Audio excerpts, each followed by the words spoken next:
Hello there, ladies and gentlemen. Welcome to the Sheff United Way. How are you all doing this fine evening? It's absolutely boiling here.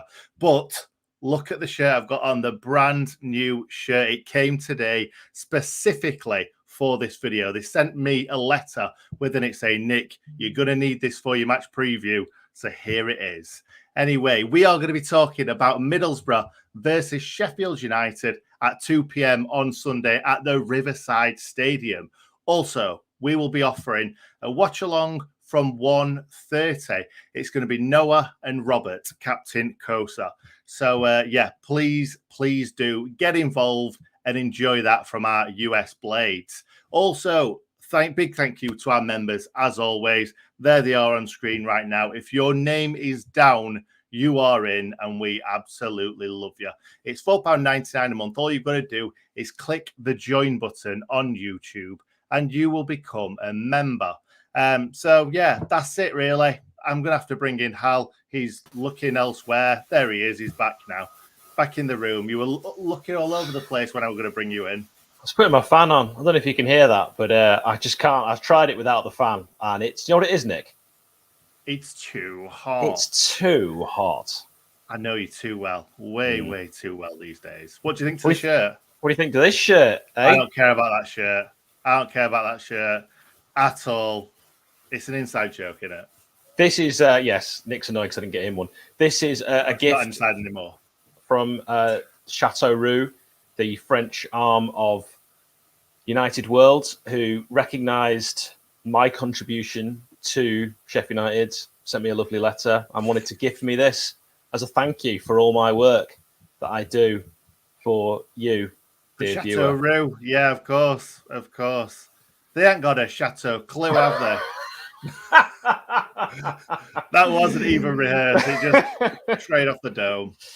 Anyway, we're talking about the Blades, Sheffield United. I've got the brand new shirt. Hal said he's not buying it because he doesn't want to support Sheffield United. All he cares about is his French teams these days. That's what he said.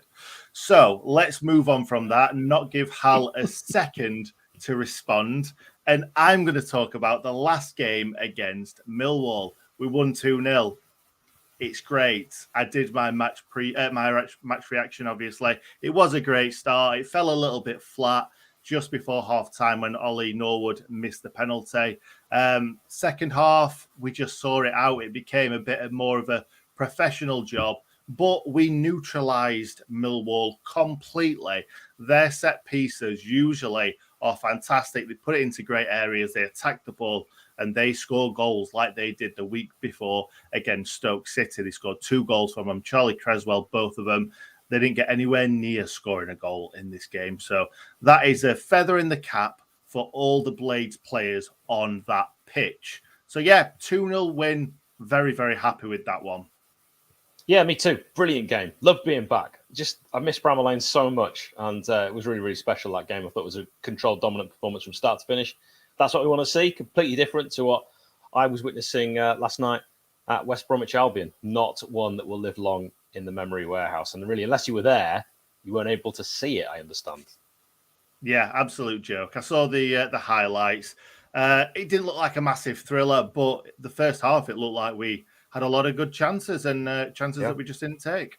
Yeah, Wes was superb. It's worth mentioning that. I really do think, while we've got this platform, that the EFL Cup, fans will pay to watch it. It's obviously being filmed because you say you saw highlights. So sell it and fans will pay for it, and the EFL will make more money, which could then be ploughed back into league football. I think that's a simple one. Don't really get it. It is. What did make me laugh, though, was that Sheffield United were offering it for £2.50 to listen to it. I know it's on Radio Sheffield, and I know that's only in a certain geographical area. But £2.50, just give it the fans for free. It's audio. It's not they're not going to make thousands upon thousands of pounds off £2.50 audio streams at a time. You know my thoughts on audio. Audio is king. Last time out against Borough away, Nick's birthday, 28th of September, 2021. Borough 2, Blades 0. So because of that, I'll be quick. Duncan, do you want me to do this one because I was there? You can if you like. It was terrible. Move on. No, I'm only joking. Go on, Hal. Yeah, just 8 minutes. Duncan Watmore scored and managed then. Borough by Neil Warnock. Watmore fired into the top corner, left-footed, 15 yards out. Iliman Ndiaye struck the post for the Blades, and we thought we might get back in it. That was after half an hour. And the visitors were made to rue our missed chances. 7 minutes later, Paddy McNair blasted in Borough's second from 20 yards out, and that was all she wrote. Oh, that's all we're going for. How many Blades were still playing for Sheffield or playing for Sheffield United right now from that day? I haven't even looked at that. I didn't want to relive this game at all. Wow. Just move on. It's not worth it. Do you know what? I remember David McGoldrick coming on and somebody behind me not being a David McGoldrick fan and just slating him even before he touched the ball. Oh, he's passed it to David McGoldrick. Obviously going to lose it. Oh, you know me. You know how much I love Didsey, and that frustrated the living hell out of me. But yeah. On your birthday as well. You don't need that on your birthday. He was rubbing it in big time. Like we were losing 2-0, and then he's giving me jip. Not me personally, but he's giving me it's like it's giving you jip, isn't it? It was there. You live vicariously and always have through David McGoldrick. Always, mate. The man is a god in my eyes, and he should be a god in everybody's eyes. Anyway, let's talk about the Sheffield United team as of right now. And team news for the Blades. I'm just going to quickly run through Bogle, Jock, Adam Davis, all injured, obviously. Enda Stevens, calf injury, still not really heard a lot about Enda Stevens recently. Tommy Doyle and Ollie McBurney both had games of football this week. Ollie McBurney for the youngsters, and Tommy Doyle came on last night against West Bromwich Albion. I love Tommy Doyle. I can't wait to see him play. Liked what he did in a Cardiff shirt last season. So looking forward to him being in contention for this game. Ollie McBurney also maybe on the bench, who knows, but maybe a little bit too early for him. Ben Osborne also came off injured, little bit of a worry. Hecky did mention about a scan, so it's an injury that he's picked up before that looks like it's given him a bit of jip, so not great. Also, Chris Basham, not even on the bench yesterday. I think a lot of us expect to Bash to play in that game, to start the game, because we don't really want to be playing kind of a full-strength team on a Thursday when we've got a match on a Sunday this early in the season when the legs aren't quite warmed up. Also, pushing for a start, you would probably think that Reeder Cadra, James McAtee, Billy Sharp all starting in that game. No, sorry, Sharpie didn't. All those playing in that game, expecting to kind of try and get their way into that game. Hal, before we go into the team news, do you want to tell us what happened with Reeder Cadra and James McAtee last night? Did they have good games? I thought Reeder Cadra looked really busy, looked really lively. I remember he had one shot that was saved, came back to him, managed to get up really quickly, and then just fired that shot wide of the post. That was such a shame. Could have changed the game. His movement was excellent. He played kind of like a striker, particularly in the first half. McAtee, what I will say about him is he didn't see too much of the ball, but when he did, he knows how to win a foul. That is something obviously learnt at Manchester City. There was one or two with people around us having a bit of a chuckle going, he won that one rather than, it wasn't a blatant foul, but he did really well every time he got that ball to shield people because he's not the strongest. So if you're not the strongest, you've got to find a different way when you've got that huge change from under 23 football to the men's game. And I know that is a leap. So he found a way of keeping possession, and it's his own unique way. And we've seen it before. And you know what? Billy Sharp does that, doesn't he? He will sometimes, he'll feel contact and he'll win a free kick for United. I can see McAtee's going to be one that we're really going to enjoy watching. Also, one that we're hopefully going to be enjoying for a long time, Ollie Arblaster. Do you want to give him a quick shout out? Oh, he's fantastic, isn't he? He's a blade through and through, from the terraces to ball boy to the academy. Only 18, thought he acquitted himself really well. Just does the simple things well. Just really crisp passing, got lovely technique, great first touch. Doesn't do anything that he doesn't need to do. Just keeps it simple. And I think he's going to have a big, big future. I'll predict it now, a future Blades captain. Wowzers, there we go. Straight from the horse's mouth. So what I'm going to do, it's just because you look like a horse. Right, yeah, because I'm not Oliver Arblaster. Let's make that clear. No, yeah. Exactly. Now, here we go. This is my new predicted team. I'm not sure if Hal's even seen this yet. I've just done this afternoon. So, we've got faces and we've got names. So we've got Wes Foderingham in the goal for obvious reasons. We've got Anel Ahmedodzic. We've got Egan Clark, Norrington Davis, Baldock, the same defence. Well, it's the same midfield, the same attack as well, except for Billy Sharp. I've put him up there. I think Rhian Bruce has had two, not, I don't want to say not great. I think he worked hard in the first game against Millwall. He's just maybe not had the amount of chances that he probably wish he had. He won a penalty really well. But in this game, I feel like we need the experienced head of Billy Sharp up front, because we all know, as the title suggests, that Chris Wilder will be after revenge, because we hammered them at Bramall Lane last season, which was Chris Wilder's first kind of taste at playing Sheffield United once he's moved on. So Illiman, Njai, Sander Berger, Fleck, Norwood, that is my team. I'll be honest, Hal, if it was me and I knew that Tommy Doyle was fit, I may try him in a Norwood role, because... You know what? He's going to be struggling. He's going to be playing catch-up for a few months because he missed that pre-season. So I'm not sure I'd start Doyle, but I will say when he came on, he looked very, very good. It really impressed me. It was only a short cameo, but everyone around was saying he's got something about him, this lad. It was a shame he wasn't playing on the field with McAtee, because we know they can link up well from their time at Manchester City. I can't wait to see that from the off. Yeah, totally. And Ben Osborne not going to be replacing John Fleck anytime soon with that injury, so we're expecting Flecky to keep his position. Oh, first Van Winkle resigns, then I can't get sandwiches for last night's game, and then Ben Osborne. It just goes from bad to worse to worse to. Well, at least you got a Chateau Roux shirt. It's a lovely shirt, by the way. Yeah, it's lovely. I love it. It's great. Anyway, Get on with it. Right, let's look at the opposition team. Borough lost at home 1-0 in midweek to Barnsley. That was in the EFL Cup. A goal in the 93rd minute from Josh Benson.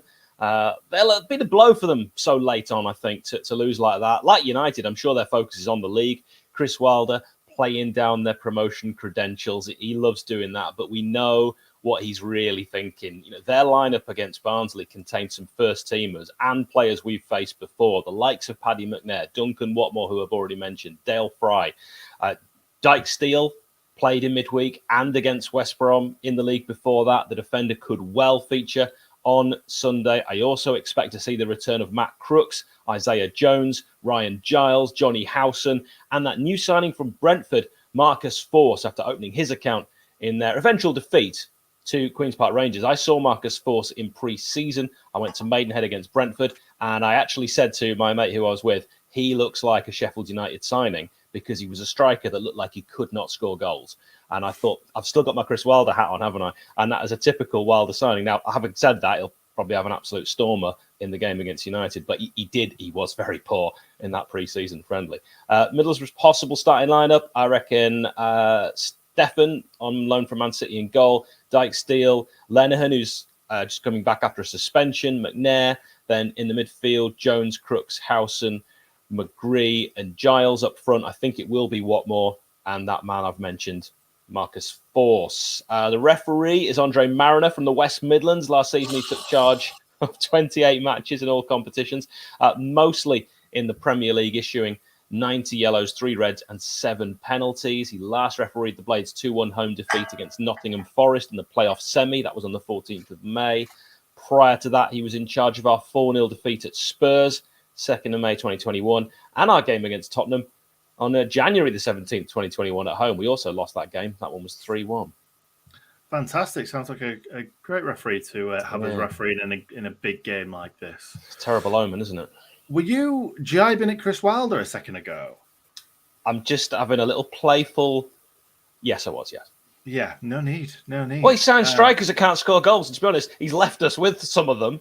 I should not have a go too specific. But, yeah, I like strikers that score goals. Call me old-fashioned. Well, he did sign Billy... Oh, wait a second. No, he didn't. Yeah. Illiman anyway. No. David McGoldrick... Oh, wait, no. Yeah. Everyone thinks that he can't shoot. Well, he did sign David McGoldrick. I know he did. I'm just saying that people don't think that he can shoot. But we do. We loved it, did say. He can definitely shoot, whether it goes in the back of the net or not. That is true. Before we get into score predictions, the reason why I brought up about the shirt was because I've actually got you a present. I know it's not your birthday. Oh, but I've got you a present. Do you want to see it? Well, this is really nice because my wife